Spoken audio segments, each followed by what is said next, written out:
بسم الله الرحمن الرحيم قضبضا عن كوها يا قبرها واقع عصبنا وحا أقوى وين هايدا سدونك إنما السجودة النساء أو لو حمري إني كذا بيس قرحي دلك الصومالي كذا أي مركي يقول رئيس عطيستي أيضا شاعسي إنه جرى قصير الدوني اللي قدر الرئيس الوزراء محمد حسين روبلي beesha habar gidirna waxay taani laadahay dhalinyarada iyo aqoon-yahankooda saraakiishooda ciidankaba in ra'iisul wasaare Roble ay ka celiyaan laba nin oo u shaqeeya farmaajo oo la kala cali jeeb ku jiray iyo Maxamed Daahir Guuleed kuwaasi oo maalin kasta cayda ra'iisul wasaare taagan dariiqyada ninka sheegtay madaxweynaha galmudug Axmed Cabdi Kaari Qoorqoorna markii ugu horeysay waxa uu soo saaray war saxaafeed oo ku taageeray go'aanka ninka sheegtay madaxweynaha koonfur galbeed Cabdi Caslafta Gareen oo shaaciyay inuu xilkii wada shaqaynta u jaray xukuumadda ra'iisul wasaare Maxamed Xuseen Roble hase yeeshee iyadoo xaaladdu sidaa yihiin iyadoo la cabsi geliyay ra'iisul wasaaraha iyadoo Fahad Yaasiin iyo Farmaajo ay cadeysteen aysan raali ka ahayn dalka Soomaaliya doorasho ka dhacdo ay xildhibaanadii labada aqal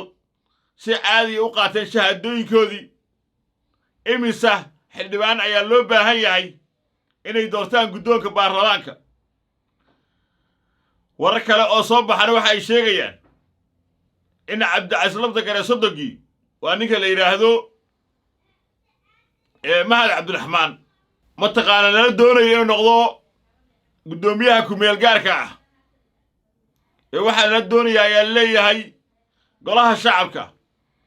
marka maadaama uu joogo xildhibaanka da'weyn oo ah Cabsaan Dhabarcad waxaa leeyahay mudana ka shub mahad ka shub waxaa loo samaynayaa baasaboor cusub baasaboorkiisii horena waa la bedelayaa laakiin masiibo waxay ka taagan tahay dadkaani Soomaaliyeed waxay bartay wax la afaar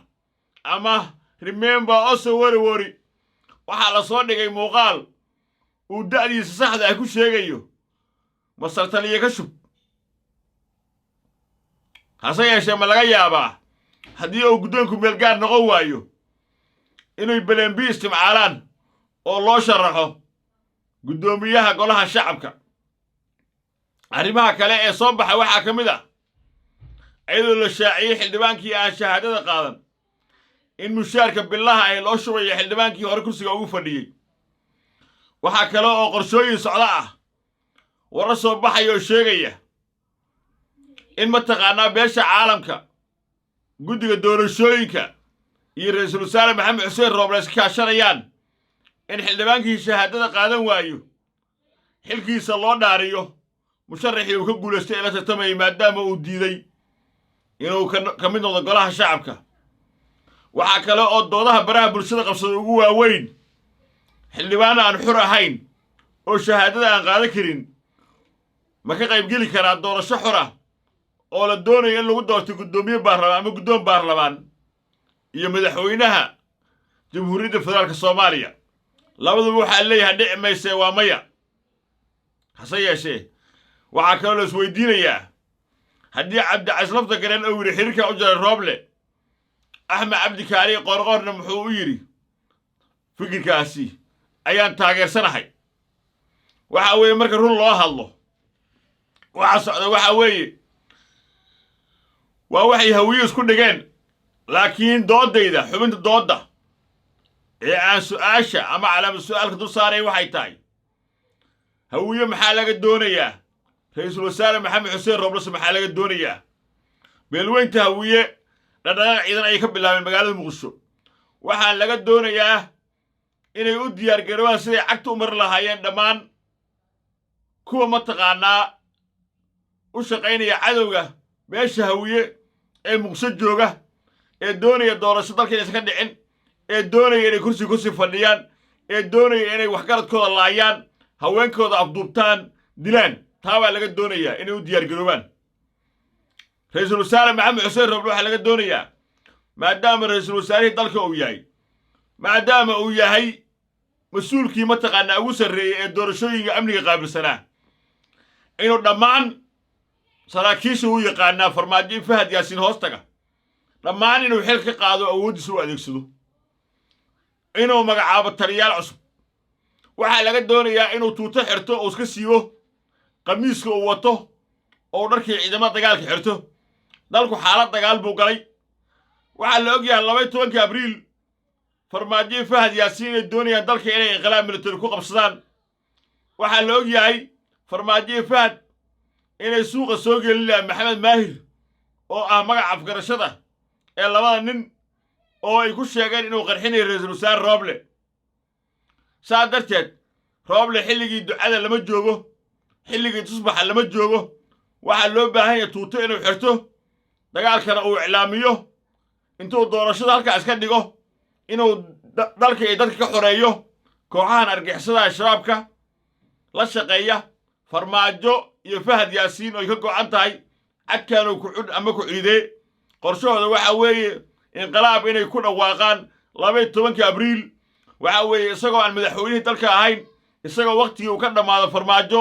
ayuu dalacsiinayaa saraakiishaasna waxa weeye ujeedadu kale waa la og yahay haddii ay qorshahaas u shaqayn waayeen waxaa ka go'an farmaajo fahad inay xukunka dalka ku wareejiyaan kooxda argixisada al-shabaab inay laayaan cid kastoo ka soo horjeeda markaa geerida iyo dhimashada ma guryihiinna ku sugaysiin Rooblow waxaa la rabaa inaad tuuto xirato dagaalka aad horkacdo taliyaal cusub aad magacaawdo awooddaadana aad mataqaanaa adeegsato waxaa lagaa doonayaa inaad iska ilowdo maraykanka warqad soo qoray iyo cadaadisa beesha caalamka iga saaran oo dadka iyo deegaanka aad badbaadiso hawiya maanta la gumaadaya inaad badbaadiso maadaama kursiga awood qaybsi aad ku fadhido waxaa la doonayaa inaad gacanna kula dagaalanto gacanna doorashada aad ku waddo si adag oo mayl adag haddii aad awoodi weyso waxaa la doonayaa inaad shacabka Soomaaliyeed beesha hawi u sheegto inaad tahli weysay dagaalkii ay kaga adkaadeen sidaa darteedna is casisho wixii intaa ka soo haro waxay noqonaysaa magac xumo hawiyana waxaa la doonayaa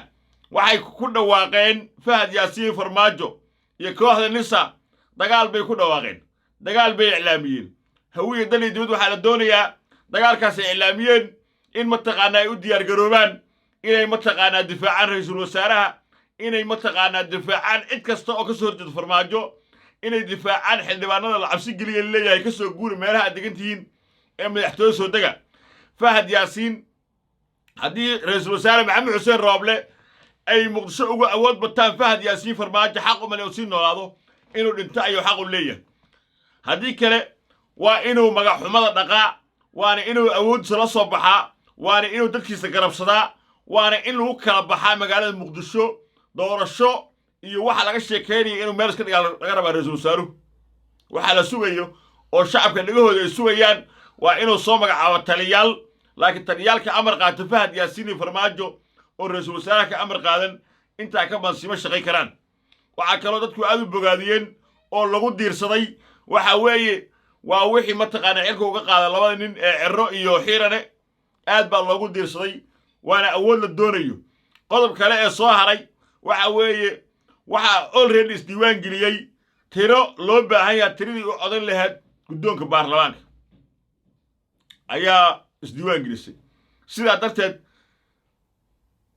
waxaa muhiim ah in xildhibaanada imaan waayeeyo booskooda la buuxiyey kaliya haddii uu cabdicasrafta gareen cirka soo dumi karo waa in xaniyaha uu fuulo loo fuulaa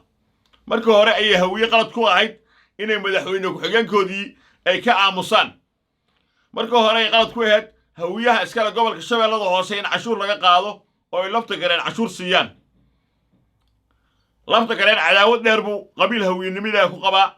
inuu muqdisho burburiyo qabaa maalin kasta wuxuu ka shaqeeyaa ragga isku qarxiya hawiyaha marka waxa weeye hawiyow xilligaad aaran lahaydeen iyo xilligaad isxoreyn lahaydeen ayaa la joogaa meel u baahan in gumaca rasaastu ka dhawaaqana waxba u mataraysa calaacal iyo baaq nabadeed in shir la qabto sidaa darteed ka soo baxa guryaha oo calijeeb ku jirna gacanta dhalinyaradu hawla tagto maxamed daahir guuleedna geed ha ku soo xidhaano tallaabooyin wax ku oolna ha la qaado si aan u muujinno magacayna guud haddii intaa la waayo warku wuxuu noqonayaa maalayacni wuxuu noqonayaa inaan tacsiino maalin kasto waxaana ii muuqato in rooblo loo socdo la cafi doonin hadduu rooblo sugayo in intuu ka dhimanayana asay u taallaa haddii kaleto waa in hay-adda nisa uu magacaabaa taliyaha ama agaasimaha hay-adda waa inuu magacaabaa beesha caalamka waxba kulama laha beesha caalamku waxaad doonayso waxba kama bedeli karaa sidaa darteed waxaa la doonayaa 12 abriil ka hor inay ciidamadu diyaar garoobaan saraakiisha iyo dhalinyarada hawiye ee ciidamada ah ee jooga meel kasta ee farmaajo u shaqeynaya waxaan leeyahay darajadoodu siinay waxaad ka qaadan kartaan baka qaata waa nin doonaya inuu haweenkaaga afduubto laayo waxgaradkaaga dilo aqoonyahankaaga dilo waa nin doonaya inuu ku gumeeyo oo ujeedkiisu uu yahay inuu wixii absiyaad barre iyo cabdullaahi nagu sameeyo sidaa darteed darajada lagu siiyey saa ugu noolaato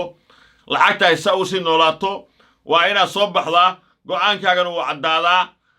gudaha fila soomaaliyana waa inay xabadda ka bilaabataa ma ahan luqadda u yaqaano farmaajo luqad nabadeed saa darteed anigu waxaan qabaa gudaha filadu ee laysu saaran yahay labada dhinac waa inay xabadda ka bilaabataa waa in hareeraha filadu ay ka bilaabataa waa in uu dhadhamiyaa gumaca rasaasta xalka kaliya ee farmaajo mataqaana la isaga celi kara intaa weeye ayma muuqat sabab aan usii fiirsanno hadduu carruurteenna dilay haweenkeenni laayay kuwa etoobiya ertadii ka iibiyey sabab ay hawiye usii taagnaadaan ii muuqato warka kale ee meelaha awadaan wuxuu noqonayaa maalayacni wuxuu noqonayaa been abuur wuxuu iska noqonayaa calaacal looma baahna